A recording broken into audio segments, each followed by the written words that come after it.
আসসালামু আলাইকুম ওয়া রাহমাতুল্লাহি ওয়া বারাকাতুহু। ইন্নাল হামদালিল্লাহ ওয়াসসালাতু ওয়াসসালামু আলা নাবিয়্যিনা ওয়া আলা আলিহি ওয়া সাহবিহি। সমস্ত প্রশংসা, সমস্ত গুণগান মহান রব্বুল আলামিনের জন্য, যিনি আমাদেরকে মাহে রমজানের এই সময়টুকু উপভোগ করার তৌফিক দান করেছেন। সেজন্য মহান রব্বুল আলামিনের দরবারে শুকরিয়া জ্ঞাপন করি, আলহামদুলিল্লাহ। শান্তির বর্ষিত হোক মুহাম্মদ সাল্লাল্লাহু আলাইহি ওয়াসাল্লামের উপর, আল্লাহুম্মা সাল্লি আলাইহি আল্লাহুম্মা বারিক আলাইহি। আজকে একটি বিষয়ের উপর আমরা আলোচনা করতে চাচ্ছি, যে যেখান থেকে শুনতেছেন। আজকে একটি বিষয়ের উপর আলোচনা হচ্ছে যে এক মুসলমান আরেক মুসলমানের উপর হক, 6টি হক দিয়েছে। আল্লাহ রাসূল সাল্লাল্লাহু আলাইহি সাল্লাম বলেন, ইদা লাকিতাহুম ফাসাল্লিম আলাইহি, এক মুসলমান আরেক মুসলমানের সাথে যখন সাক্ষাৎ করবে তখন সালাম প্রদান করবে। আমাদের কর্তব্য হচ্ছে এক মুসলমান আরেক মুসলমানের সাথে যখন সাক্ষাৎ করবো আমরা সালাম প্রদান করব। অনেকে আমরা জানি না যে এক মুসলমান আরেক মুসলমানের উপর কয়টি হক আছে। এটা আমাদের অত্যন্ত জরুরি জানার বিষয়। 2 নম্বর হচ্ছে ওয়াইদা দাআকা ফাআজুবাহু, যে মানুষ যখন দাওয়াত দেয়, দাওয়াত গ্রহণ করা, কবুল করা। আমরা অনেকেই দাওয়াত অবহেলা করি, দাওয়াত যেতে চাই না।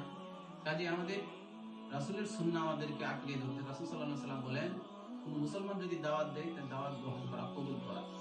3 নম্বর হচ্ছে ওয়াইদা তানসলাকা, মানুষ যখন নসিহত চায় তখন নসিহত দেওয়া, অথবা মানুষ যখন সাহায্য চায় সাহায্যের মাধ্যমে তাদেরকে সহযোগিতা করা। আল্লাহ রাসূল সাল্লাল্লাহু আলাইহি সাল্লাম বলেন, ওই মানুষ সবসময় সাহায্য পাবে, আল্লাহ তাআলা সাহায্য করেন যখন মানুষ আরেক মুসলমানকে যখন সাহায্য করে। 4 নম্বর ওয়াইদা আতাশা ফাহামিদা, মানুষ যখন হাসি দেয় হাসির উত্তর প্রদান করা। 4 নম্বর হচ্ছে ওয়াইদা মারিদা ফাজুবুহুম, মানুষ যখন অসুস্থ হয়ে পড়ে তখন ওই অসুস্থ ব্যক্তিকে দেখতে যাওয়া। এটা হচ্ছে মানুষের নীতি।